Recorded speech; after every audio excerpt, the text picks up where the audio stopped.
Hello everyone. तो जैसा कि आपको पता है कि हम यूपीपीएससी 2024 के जीएस पेपर 3 को सॉल्व कर रहे हैं। ऑलमोस्ट कंप्लीट होने वाला है। आज डिस्कस कर लेंगे 3 क्वेश्चन और नेक्स्ट डे पे जो है वो 2-3 करके और कंप्लीट हो जाएगा। इसके बाद आप कमेंट करिए कि आपको, क्योंकि अभी जीएस थर्ड पेपर पे ही फोकस होगा।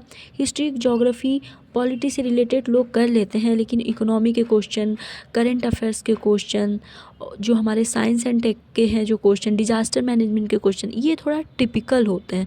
तो मैं कोशिश करूँगी कि 2-3 पेपर और सॉल्व कर लिए जाएँ। तो आप कमेंट करके बताओ कि यूपीएससी के थर्ड पेपर सॉल्व करें, एमपीपीएससी का करें या यूपीपीएससी का करें। फोकस ये होगा कि जिसमें भी, क्योंकि जो एमपीपीएससी के क्वेश्चंस हैं बहुत सारे एमपी बेस्ड भी होते हैं, तो फ़िलहाल कोशिश करेंगे कि हम वो क्वेश्चन सॉल्व करें जो डायनामिक हो, जो सभी पेपर्स में यूज़ किए जा सके, यूपीएससी में भी नॉलेज बेस्ड हो और यूपीपीएससी और एमपीपीएससी में भी।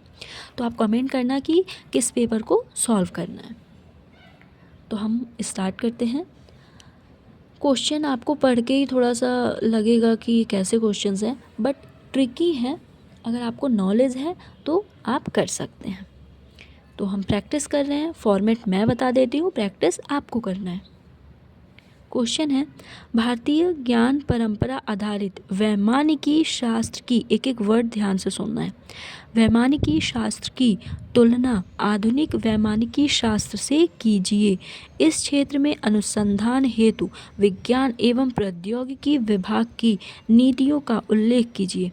मैं उम्मीद करती हूँ कि जो हिंदी मीडियम के भी बच्चे हैं उन्हें भी ये वैमानिकी शास्त्र तो नहीं पता होगा। अगर पता है तो बहुत अच्छी बात है, बट एक चीज़ माइंड में क्लियर रखिएगा, जब भी प्री या मेंस के क्वेश्चंस डाउट में होते हैं या क्वेश्चनेबल होते हैं, हमेशा ऑथेंटिक प्री हो या मेंस, इंग्लिश क्वेश्चंस को ही माना जाता है। तो आप, मेरे कहने का मतलब है, अगर आप यूपीएससी कर रहे हैं तो इंग्लिश पेपर कंपलसरी है, वो तो सीखेंगे ही, बट आपको पता होना चाहिए, है ना। एलर्जी नहीं रखनी चाहिए कि हम हिंदी मीडियम के तो हमें इंग्लिश नहीं सीखना है। तो वैमानिकी शब्द अगर आ गया, पता है तो अच्छी बात है, वरना मैंने लिखा है। क्या करना है, एरोनॉटिक्स और मॉडर्न एरोनॉटिक्स के बारे में कंपेयर करना है, और अनुसंधान संस्थान ने अभी जो न्यू डेवलपमेंट किए हैं उनको भी बताना है। आते हैं, जैसे स्टार्ट करते हैं इंट्रोडक्शन से। भारतीय ज्ञान परंपरा में वैमानिक शास्त्र जैसे ग्रंथों में उड़ान, विमान संरचना, ईंधन, धातु विज्ञान और पायलट प्रशिक्षण से जुड़े विचार मिलते हैं। आधुनिक वैमानिकी शास्त्र इन्हीं विषयों को वैज्ञानिक परीक्षण, गणितीय मॉडल, उन्नत तकनीक आधार विकसित है। अब हम इन्हें कंपेयर कर रहे हैं वैचारिक व दार्शनिक आधार पर। भारतीय वैज्ञानिक शास्त्र की के आधार पर प्रकृति के साथ सामंजस्य रखते हुए ऊर्जा व ध्वनि का ध्यान रखते हुए और कल्पनात्मक सैद्धांतिक दृष्टि को यूज़ किया जाता था। सपोज दैट, आपने ये सब चीज़ें सुनी होंगी। तो कल्पनात्मक विचारों को भी रखा जाता था। क्यों? क्योंकि इतना डेवलपमेंट नहीं हुआ था, तो प्रैक्टिकली करना थोड़ा मुश्किल था। जैसे आज भी हमने मेंटल कोर, हम बहुत डीप तक नहीं गए हैं अभी भी, तो उस टाइम पे तो और ज़्यादा डेवलपमेंट नहीं हुआ था। अभी तो हमारे पास मशीनरी वगैरह है ना, तो एक लिमिट होती है अपने प्रकृति को भी जान पाना। आधुनिक रूप से भौतिकी, गणित, यांत्रिकी, मतलब इनका प्रयोग करके जो है वो डेवलपमेंट किया जाता है। एरोनॉटिक्स का जैसे पता होना चाहिए कि कितने डिग्री पे हमारा पानी गर्म हो जाएगा, है ना, कितनी डिग्री, क्वेश्चंस आते हैं कितनी डिग्री सेल्सियस पे पानी बॉयल होने लगेगा। तो ये सारी चीज़ें कहीं ना कहीं ऑथेंटिक हैं, गणितीय हैं, भौतिकी हैं, तो इन ऑथेंटिफिकेशन इनका होता है ना। ज्ञान अर्जन व प्रमाणीकरण।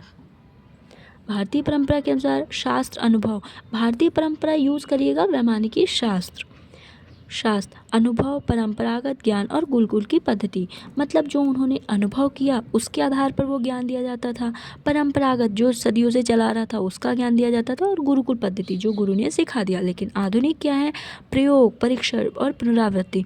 प्रयोग पर, एक्सपेरिमेंट पे, परीक्षण पर, प्रैक्टिकल पे, और पुनरावृत्ति, अगर गलती हो गई है रिपीट करिए कहाँ पे गलती हो रही है। तो इस पर डिपेंड होता है जो आधुनिक सीखने का तरीका है। तकनीकी विकास का स्तर, भारतीय में सैद्धांतिक विवरण, सामग्री व ऊर्जा के वैकल्पिक स्रोत। आधुनिक में jet engine, rocket, UAV, spacecraft जैसी चीज़ों का यूज़ किया जा रहा है। सीमाएं क्या हैं? परंपरा पर प्रयोगात्मक प्रमाण का अभाव, आधुनिक में अत्यधिक संसाधन खपत व पर्यावरणीय प्रभाव पड़ रहा है। अब नीतियाँ वो पहले कौन सी हैं? मैंने इंग्लिश में किया है, बट आप इसको भारतीय नागरी लिपि में ही लिखिएगा। Indian knowledge system, inter disciplinary research promotion, Satyam कार्यक्रम, ट्रेडिशनल नॉलेज डिजिटल लाइब्रेरी। अब देखते हैं नेक्स्ट क्वेश्चन। जो हमारा नेक्स्ट क्वेश्चन है वो इन्वायरमेंट से रिलेटेड है। भारत में पारिस्थितिकी रूप से संवेदनशील क्षेत्र कौन से हैं? सबसे पहले आपको अंडरलाइन कर लेना है कि क्या चीज़ पूछ रही है। तो जैसे पूछ रहा है संवेदनशील क्षेत्र कौन से हैं, इनके संरक्षण के लिए भारत सरकार की नीतियों का उल्लेख कीजिए। सबसे पहले हमें बताना है कि संवेदनशील क्षेत्र कौन से हैं, है ना, इकोलॉजिकल सेंसिटिव जोन कौन से हैं, और भारत सरकार की नीतियाँ इनके लिए क्या है, इनके संरक्षण की आवश्यकता के लिए। इसका मतलब समझ में आ रहा है कि संवेदनशील जो क्षेत्र हैं वो काफ़ी इम्पॉर्टेंट पार्ट है हमारी इकोलॉजी का। तो मैंने मैप में भी बताने की कोशिश की है। ये देखिए, पहले हम इंट्रोडक्शन से स्टार्ट करते हैं। भारत में भौगोलिक व जैव विविधता की दृष्टि से अत्यंत समृद्ध देश है, जहाँ कई पारिस्थितिक रूप से संवेदनशील क्षेत्र पाए जाते हैं। अब आपको भी पता होगा भारत जो है, मतलब ये इस मामले में धनी है कि उसका जो स्ट्रक्चर है,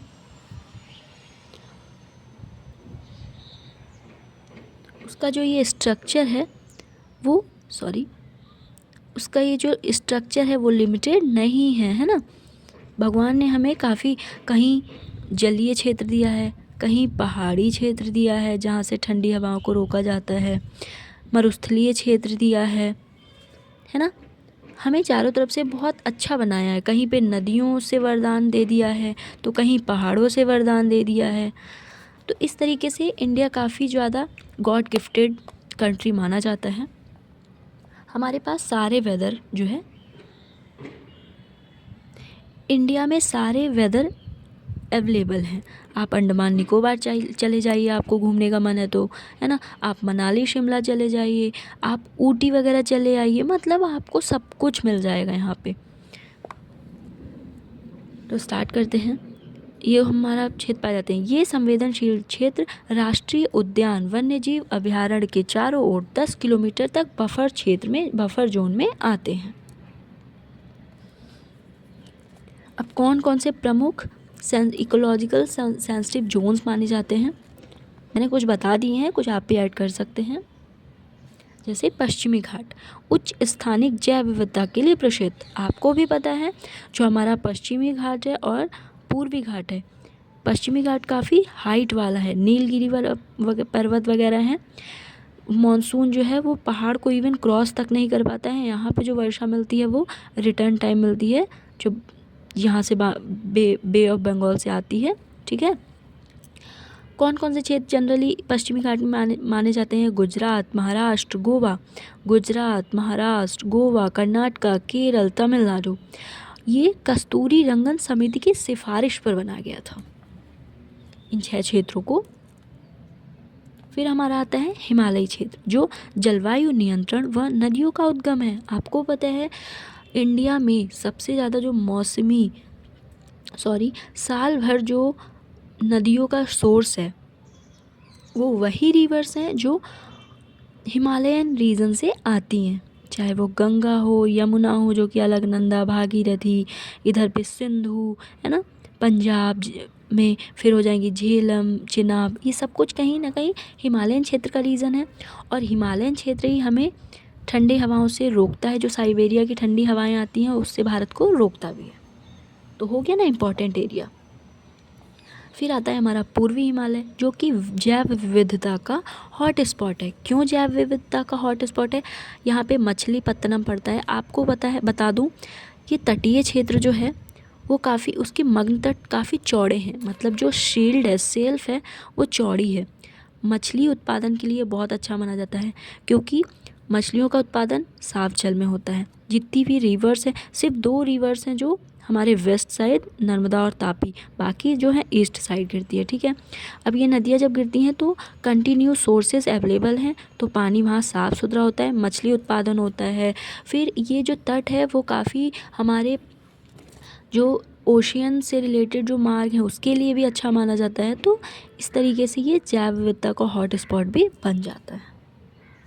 फिर हमारा आता है तटीय क्षेत्र व मैंग्रोव वन। सुंदर वन जो कि यहाँ पे बनता है ब्रह्मपुत्रा और गंगा के डेल्टा से बनता है। सुंदरवन का डेल्टा जो कि अच्छा माना जाता है। मैंग्रोव एरिया है महानदी डेल्टा। चक्रवात व समुद्री कटाव से सुरक्षा।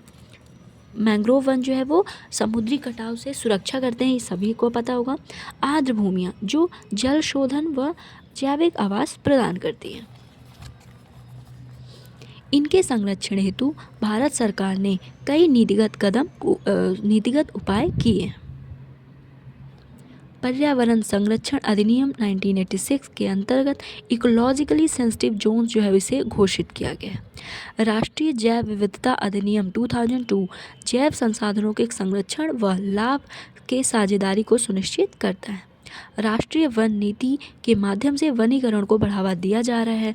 और भी हैं जैसे कि तटीय विनियमन क्षेत्र, राष्ट्रीय आर्द्रभूमि वेटलैंड्स संरक्षण कार्यक्रम, राष्ट्रीय जलवायु परिवर्तन कार्य योजना, प्रोजेक्ट टाइगर, एलिफेंट पहले जैसे महत्वपूर्ण हैं। फिर कंक्लूजन, नीतिगत प्रयासों के साथ ही स्थानीय समुदायों की भागीदारी से ही इन संवेदनशील क्षेत्रों का दीर्घकालिक संरक्षण संभव है। कहने का मतलब है कि हम कितना भी प्रोटेक्शन दे दें, गवर्नमेंट कितनी भी नीतियाँ ला दे, अगर जनरल पीपल हेल्प नहीं करेंगे, जैसे कि अगर जो है नेशनल पार्क से जानवर निकल रहे हैं, अगर वो सूचना ना दें तो उनको लोग मार सकते हैं। और जनरली आपको भी पता होगा संरक्षण C2 आपने साइट्स वगैरह सुना होगा, क्यों दिया जाता है? क्योंकि वो डेंजर्ड, इंडेंजर्ड इन कैटेगरीज़ में आते हैं। तो इनका संरक्षण आवश्यक है, लेकिन जो है स्थानीय समुदायों की भी भागीदारी आवश्यक है। For today thank you so much. I hope आपको समझ में आया होगा। और शेयर, लाइक, सब्सक्राइब करिए ना, मतलब यही तो आपकी हेल्प है ना। Okay bye.